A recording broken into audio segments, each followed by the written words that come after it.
Joining us for more is Julian Mitchell, Managing Director at Barclays, covering multi-industry equity research. And we'll just kick that question off to you, Julian. Thanks for your time. Rockwell would seem to be a loser if there's tariffs. They do a lot of business and a lot of manufacturing in Mexico.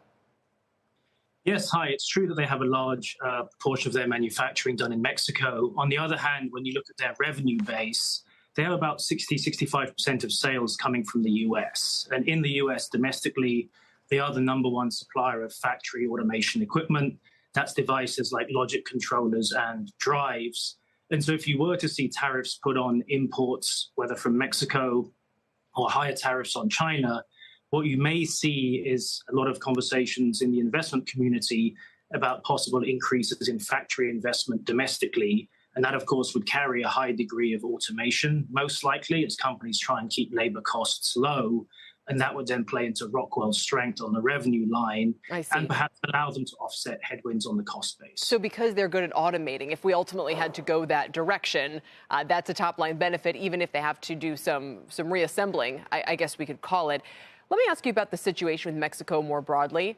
How much in the crosshairs is it likely to be under a Trump or Harris administration?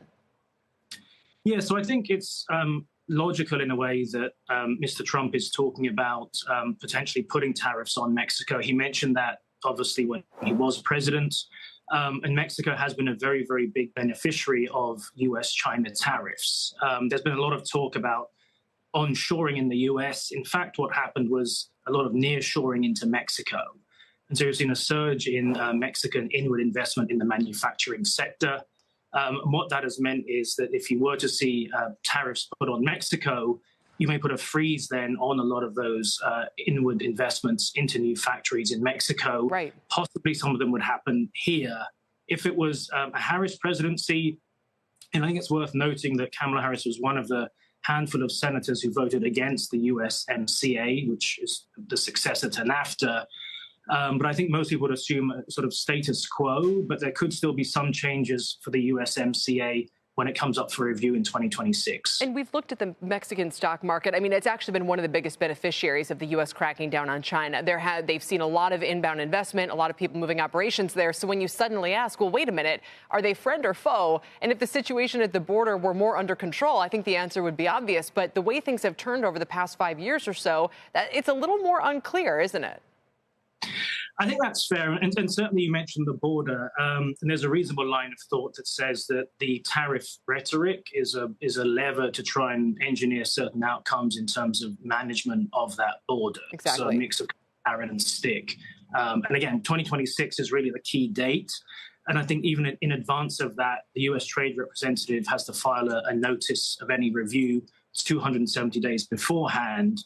So in early 2025, we should have a good idea if anything is set to change. We mentioned Rockwell. There are a few other companies. LII is one of them, NVT, EMR, Eaton. Just kind of explain who else we should think could get kind of caught in the middle here. Yeah, so I think, some other companies with very large, cost bases in Mexico. I think Lennox is one that definitely stands out. You have a lot of domestic air conditioners sold in the U.S.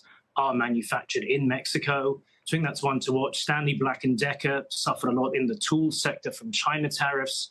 They also have a reasonably large footprint in Mexico. When we look at potential winners from higher potential manufacturing investment in the U.S., Rockwell is, of course, where you opened the discussion.